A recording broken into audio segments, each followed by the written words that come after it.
Hello and welcome to NTA Channel 5 News at 1. I am Miriam Amadi. Illegal shops under high-tension cables in Sauka community along the airport road have been demolished by the ministerial tax team on city sanitation. Onoze Yakubu tells us more. And 3 kVA line, anything under high tension, all of them will give way. The illegal structures demolished include shops, car parks and other shanties, obstructing free flow of traffic at the Sauka end of the airport road. The Senior Special Assistant on Monitoring, Inspection and Enforcement, Iharu Atta, disclosed that the cleanup exercise along the airport road will be sustained in line with the FCT Minister's directive. We need to remove some things that are really impinging on the beauty of the airport road corridor, being Abuja main gateway, from the southern and connecting northern flanks, as well as do more work here. We've been able to get intensive cooperation from the persons living here, as well as the indigenous community and others here. We started today's work by actually clearing the portion where many persons had left, filling the road and walking on the road a little. Subsequently, we went to remove all attachments that are under high tension wire. Some youths in the community commended the FCT administration for the cleanup exercise, which they say is for their own benefits. Today, we may look at this grading now and see maybe they are watching or they are not watching. Last we want to benefit it tomorrow. We agree. So what I need to tell the government once again, I really appreciate what the government did for us. Meanwhile, shop owners operating along the road have been advised to move to the Sauka main market to avert demolition. Onoze Yakubu, NTA News. The dualization project of Apo Road is gradually setting in top gear. Residents say when completed, it will ease movement and businesses. Sefia Uche reports. The road dualization project, which began a few years back, saw through the exit of many roadside businesses. This was because, when completed, the road will serve many purposes. Sape of Gariki Usman Ungakupi says the federal government weighed the importance of the road before expanding it. The government decided to feel that they had to dualize it to reduce the burden and the hardship that is being experienced on a daily basis. So my prayer now is to ask the government and the contractor to kindly assist to see that the work is being completed in earnest before the rainy season. Motorists say the road will reduce the rate of accidents that occur on that axis. We reduce hold up on too much traffic on this road because there are so many estates and there are much population on this. So if they expand this road, it will greatly help us. Very bad because then in the morning time if they come, there's no place and we don't have anybody to be directing us to park. So it's very, very hard. How they park their vehicles. If they have been clearing properly, I think the traffic will be moving. Reacting to the regular traffic on Apo Bridge, the FCT Sector Commander, FROSC, Ochi Oga Samuel, says more men will be deployed to control the daily gridlock experienced in the area. A lot of measures before this time had been put in place to ensure that we have a free flow of traffic on that route, including mass deployment of personnel to that location. And that is done to ensure both morning and evening that the place is free of heavy traffic. Odiri Arutere, NTA News. The chapter of the Nigerian Union of Local Government Employees, NOGE, has staged a protest over what they call delay in payment of the January salary for staff of the 6 area councils. Asabe Williams reports that the workers' union are rallying members down tools until salaries are paid across the area councils. Thursday morning witnessed a total shutdown of the 6 area councils by the Nigerian Union of Local Government Employees in the FCT over unresolved issues and payment of outstanding salaries, which the union says had written to the FCT administration, including an ultimatum to down tolls from Abuja Municipal Area Council to Kuje and others.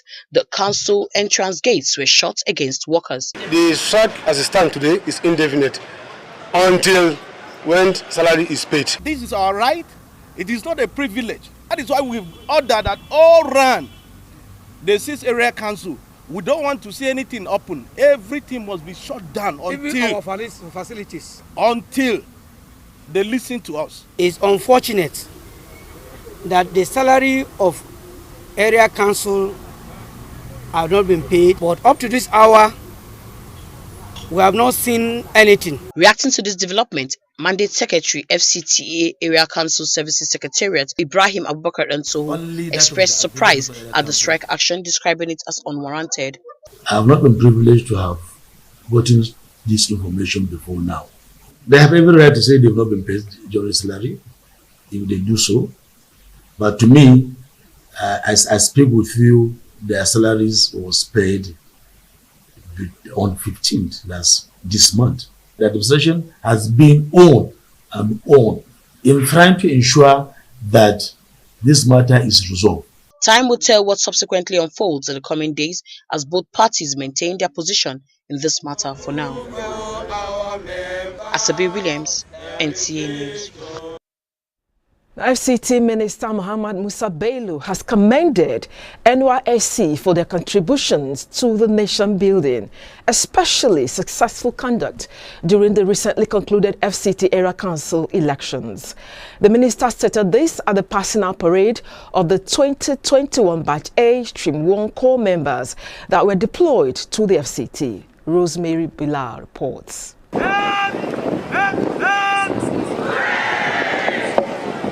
Over the years, the NYSC has remained a focal point and a leading light in youth empowerment, mentorship and value orientation geared towards national development. FCT Minister, represented by the Mandate Secretary, FCT Social Development Secretariat, Adiza Mohammed Kabiri, urged passing out youth corps members to continue with the same patriotic zeal whenever they may be required to serve the nation in future.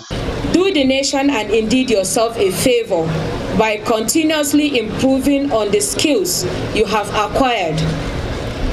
Set up a business and aspire to become employers of labor. NYSC FCT coordinator Suleiman Abdul says the economic downturn has made it imperative to join the clarion call for the establishment of the NYSC Trust Fund. This fund, when established, will reduce the burden of government and also the dependence for funds from the federal purse for the operations of the scheme.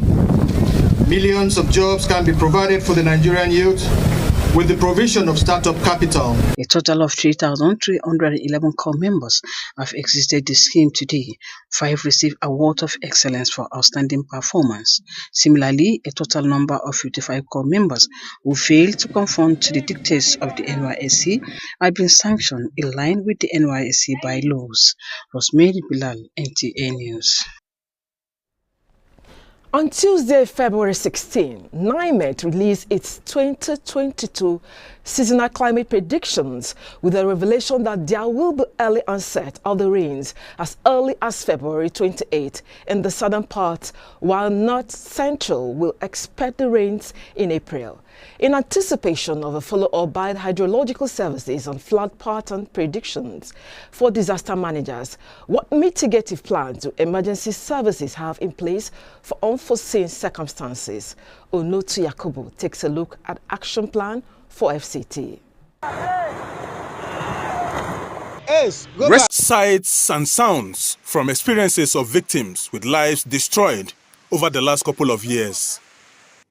A situation which gives flood a sense of fulfillment. Strengthening climate actions through timely and impact-based climate prediction for economic recovery is apt and therefore should be fully supported by all. The content of this document is multi-sectoral, which will co-produce socio-economic implication of the prediction by NIMET and the relevant stakeholders. Now, NIMET has gone ahead of the ordinary man to foretell the future of the seasonal climate for the year. An invaluable tool to help disaster managers plan mitigation and complement flood predictions by hydrological services.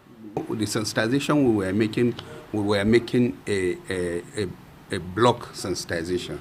Now we have to be specific because we got all what we want from NIMET, and now we'll wait for NISA, Nigerian Hydrological Agency, to give us the flood pattern. Then we'll be able to. So our own role, as we are starting, we go for general, from general to specific. Flood-induced casualties in the Federal Capital Territory is one case too many over the years, despite intensified mitigation measures through sustained sensitization. We embark on this joint assessment, sensitization, awareness campaigns to help residents of FCT to know what to do at any point in time should any disaster happen within their environment. Like musical numbers on auto playback, disaster managers in the territory say the messages will be intensified in prone areas for them to take active role in preventing reoccurrence of flood and its threat to lives this year. Onotu Yakobo, NTA News. This is NTA Channel 5 News at 1. We will be right back after this break. Stay with us.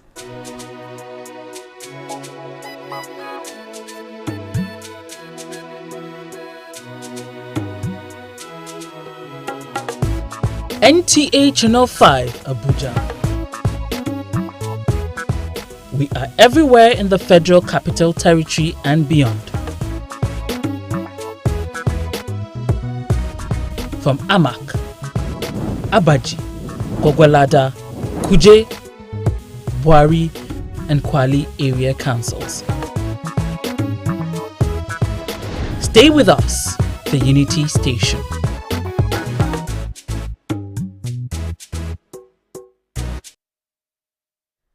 Thanks for staying with us. The Director General of the Federal Capital Hospital Services Management Board, Dr. Mohammed Kawus, has said that the main building and other important structures of the Sokoro District Hospital were not affected by the fire incident which occurred yesterday. Dr. Kawus said the clarification became necessary against the backdrop of reports in some sections of the media that the entire building structures at the Sokoro District Hospital have been razed by fire. According to him, fire was noticed at about 12 noon at the IHVN and tuberculosis porter cabin that is located at the back of the hospital main building. This porter cabin are isolated from the main building, and so the fire did not pose any threat to the structures which house patients. He explained that FCT Fire Service was called and they responded promptly and was able to curtail the fire, adding that in order to ensure safety of patients, the male outpatient department was evacuated and all cylinders removed from the oxygen plant.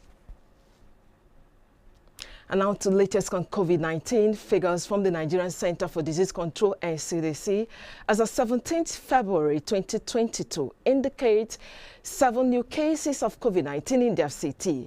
The number of confirmed cases stands at 28,301, while active cases now 190, and the number of discharged cases stands at 27,863, and 248 deaths have been recorded in the FCT.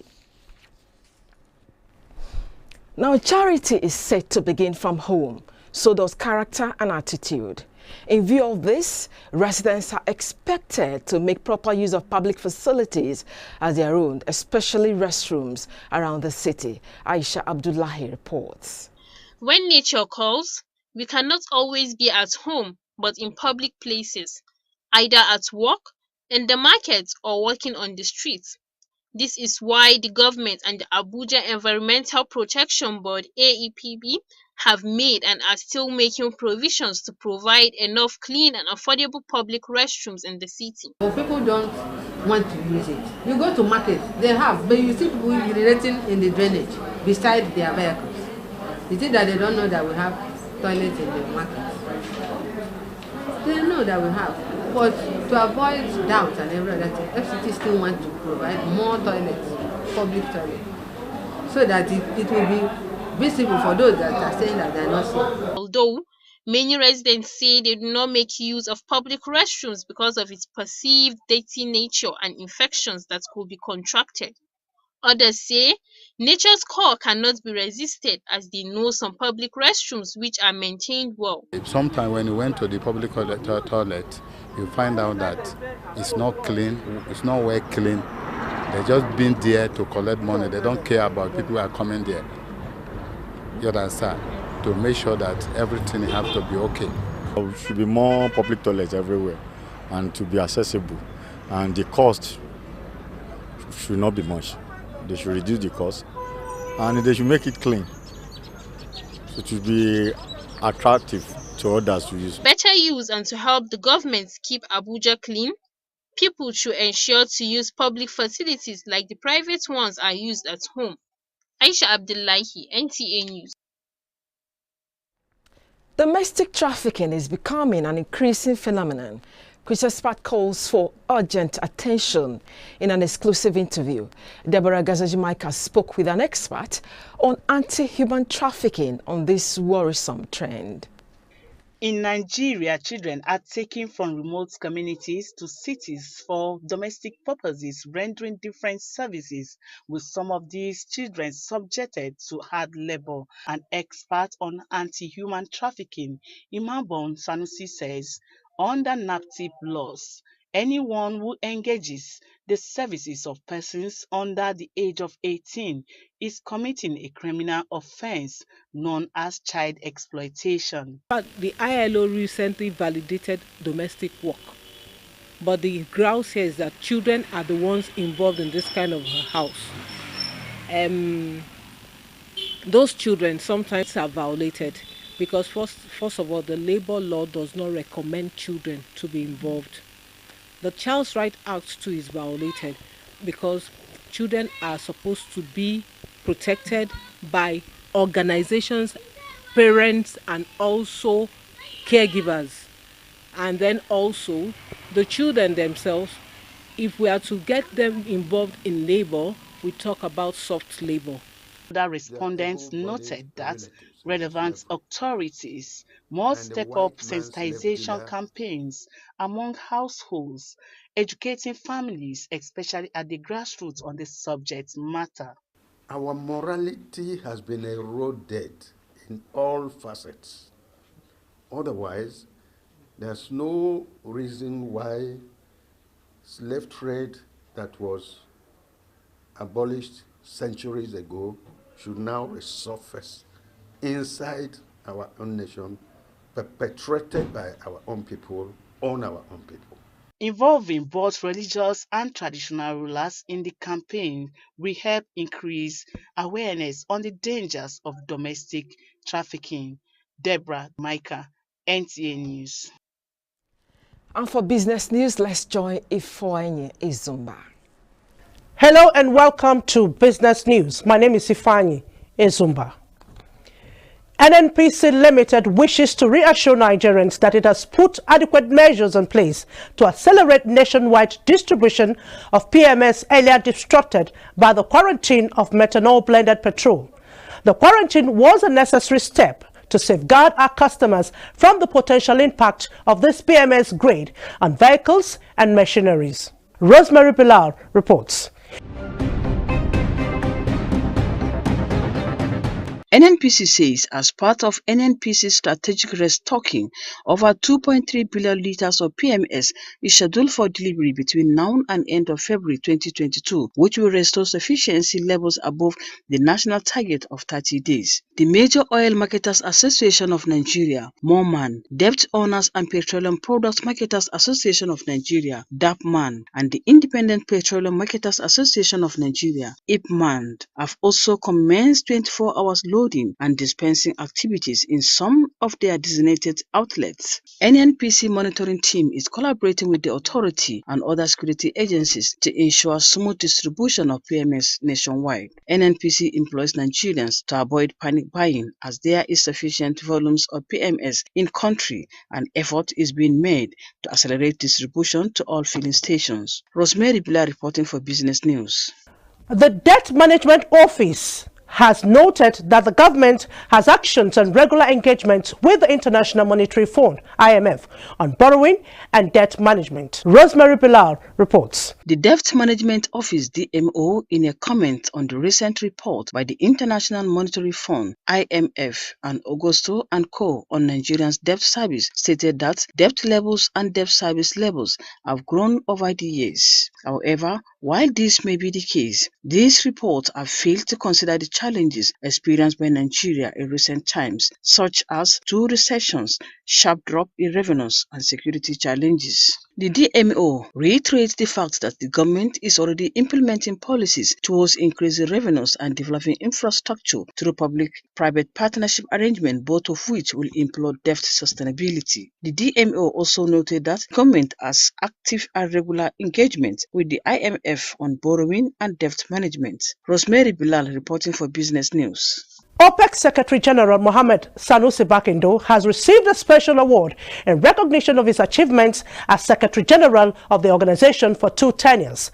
Rosemary Bilal reports. Bakindo received the award in a high-level gala dinner hosted by Egypt Petroleum Show 2022, which is ongoing in Cairo. The Secretary General applauded the exemplary leadership and vision of Abdel Fattah el-Sisi, President of the Arab Republic of Egypt, and Tariq el-Molla, Minister of Petroleum and Mineral Resources. He congratulated them for successful hosting the 5th edition of the event. Bakindo, whose tenure will wind up August, says it has been the honor of a lifetime for him to serve as OPEC Secretary General. Under his leadership, OPEC has helped the oil industry navigate some choppy waters over the last 6 years and taken action that ensure the survival of the industry, attributing it to the combined work of member countries. Rosemary Bilal reporting for Business News. And now to our local news.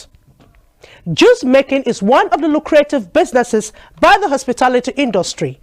Angela Okpara, who caught up with Sarah John, a juice maker and seller at the Wuse Market, now reports. One of the biggest benefits of owning a juice-making business is growing one's consumer base. People are more cognizant of what they take into their bodies now than ever before. This is the case with natural juice such as carrots, cucumber, watermelon, orange, pineapple, amongst others. Sarah John, the juice maker, said she has been in this business for a while and it has helped to a great extent for the upkeep of our family. The business is good and is moving. I'm using it to support myself.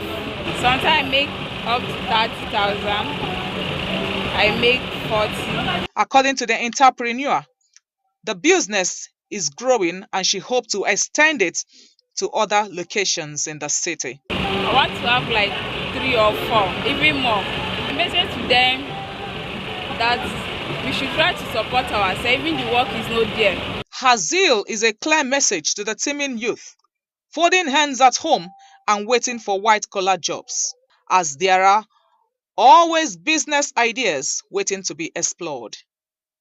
Angela Okpara, NTA News. A wheelbarrow pushing business is certainly one of the menial jobs done by some Nigerian youths who believe there is dignity in labor. As usual, sometimes they smile home to the tune of 3,000 to 6,000 naira daily. Aisha Abdullahi gives us more insight into the world of this business. Wheelbarrow over the years have been a business which many consumers use to move their goods from one shop to another, or from their point of buying to their car or final destination. Various wheelbarrow users earn at least 500 naira a day from helping consumers convey their goods. Yahuza Ibrahim says the wheelbarrow business has helped him get married, educate his children, and achieve many other goals. It is a profitable business. We are happy with it. As it is with this business, I finished my education, got married, and helped some people start their own business. Although he laments that some people use this business to run away with people's goods, but the market officials are trying to manage them from spoiling their business. Other people use this business to conspire with shop owners and drop people's goods in their shop, and our chairmen are looking into this. He hopes that other youths can take the opportunity of being self-employed other than waiting for white-collar jobs.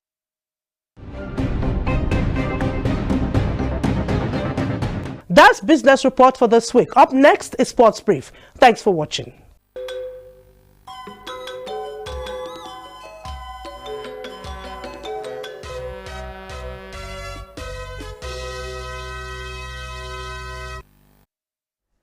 And now sports. Nigeria's Joe Aribo shines as the side Rangers nailed Dortmund 4-2 in the last 16 of the Europa League on Thursday. Details with Gideon Johanna. It was the moment of payback, revenge as Canada beat fierce rivals United States 3-2 to claim women's Olympic ice hockey gold on Thursday after capping a dominant run in Beijing, China. The United States women had their cake 4 years ago against Canada, but the story changed. Elsewhere, to the last 16 of the Europa League, Rangers took a firm grip on a place when they won German side Borussia Dortmund on Thursday 4-2. The Scottish side held dominance until 90 minutes was over. La Liga's giant Barcelona play in the Europa League for the first time in 18 years in a 1-1 draw against Serie A side Napoli on Thursday after earlier crashing out of the UEFA Champions League in group stage, scoring just 2 goals in 6 matches. With Sports Brief, I am Gideon Johanna, NTA News. And just before we go, do remember to take your COVID-19 vaccine and stay safe. That's the news. We thank you for watching. Good afternoon.